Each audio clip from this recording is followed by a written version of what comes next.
NASA found something buried under the Sinai Desert that nobody was supposed to find. And it matches the Exodus itinerary almost exactly.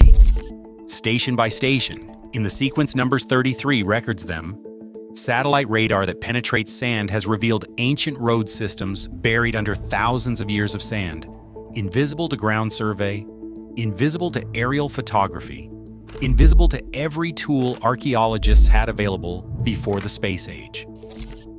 By the end of this video, your picture of the Exodus is going to shift from a story set in a vague, featureless wilderness into something you can trace on a map with your finger. The Exodus route is not lost. It was just underground. The most significant match in the entire dataset is not the one the researchers expected. When I tell you what it is, you will understand why this evidence has been so hard for both sides of this debate to know what to do with. Here is your foundation. Numbers 33 is one of the most overlooked chapters in the entire Bible. Most readers skip it. Critics dismiss it as invented geography, but for archaeologists and historical geographers, the chapter is something unusual. A travel itinerary with 40 named stations, described in sequence, with enough specific detail at certain stops to function as a testable geographic claim. Elim, for example, is not described vaguely. The text specifies 12 springs and 70 palm trees. That is precise enough that if the site exists, you should be able to find it. And if it does not match, you should be able to rule it out. The problem for centuries was that most of these stations were unidentifiable. The names did not correspond to any known ancient site. The landscape had swallowed them. Landsat imaging changed the game. Synthetic aperture radar, the technology behind the relevant satellite surveys, does not photograph the surface. It penetrates it.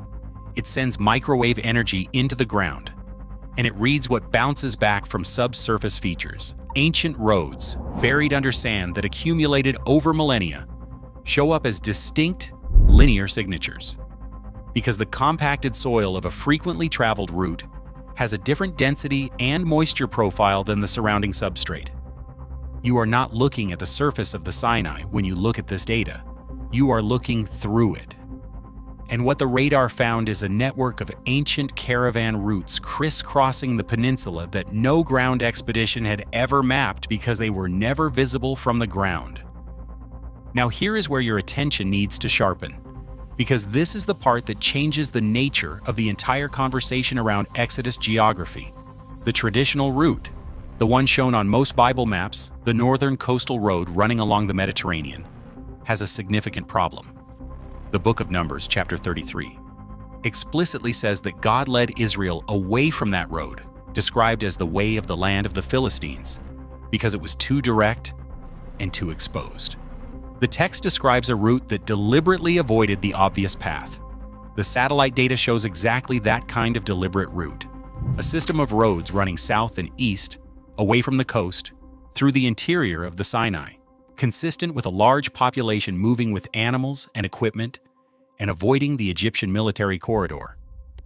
The archaeology of the northern coastal road shows continuous Egyptian military presence throughout the relevant period. You would not take a former slave population down that road. The route the satellite data reveals is the route the text predicts.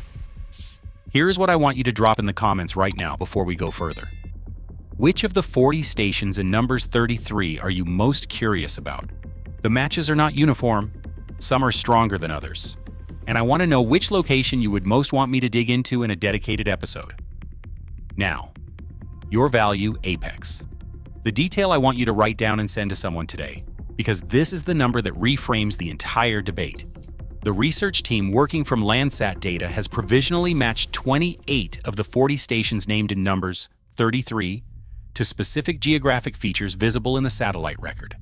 28 out of 40. The 12 remaining stations fall in areas where the satellite coverage is incomplete,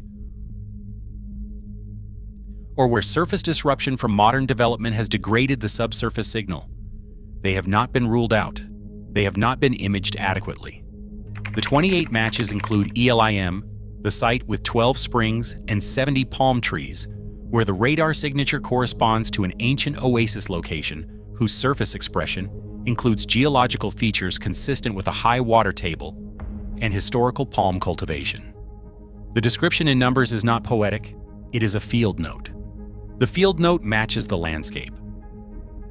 But here is a layer underneath the match that almost nobody is talking about. The ancient road network revealed by the satellite was not used exclusively during the period of the Exodus. These routes were used for centuries by multiple populations, for trade, migration, and military movement. The existence of the roads does not prove the Exodus.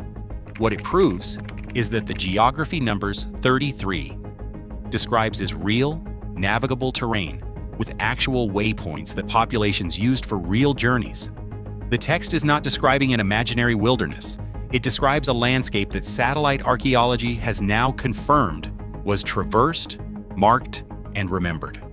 Your second question for the comments is, does archaeological confirmation of the route's physical geography change how you read the Exodus narrative? Or do you need more than geography to find it historically credible? There is one more element to this that mainstream coverage almost always omits. The satellite surveys are not finished. The research program that has produced these 28 provisional matches is ongoing. The areas of incomplete coverage, the 12 unmatched stations, are on the list for future imaging passes. We are watching this in real time. This is not a closed case with a final verdict. It is an active investigation with new data arriving on a timeline measured in months, not decades. The methodology is established. The technology is proven. The question of whether the remaining 12 stations resolve into matches, become ruled out, or remain genuinely ambiguous does not have an answer yet. And that is exactly why your subscription to this channel matters right now and not later. When the next data set publishes, when the next provisional match is confirmed or challenged, this channel is going to cover it within 48 hours of the paper dropping. Not a summary of a summary. Primary source, full analysis, and the raw implication of what the data actually says. Subscribe now, hit the bell. This story is not finished, and the next chapter could land any week. Third question, and I want your most honest answer in the comments. If the satellite program eventually matches all 40 stations to specific geographic features, does that settle the historical question of the Exodus for you? Or is geography alone not sufficient? There is no wrong answer. The comment section on this channel is one of the most rigorous conversations happening in this space, and I read every one. And share this video with one person, a skeptic, a believer, a history teacher, anyone who has ever looked at a Bible map and wondered if any of it was real. The satellite data does not require a faith position. It requires a map. The map is being drawn right now from orbit, 400 miles above the Sinai Desert. The route was always there. We just needed to learn how to look for it.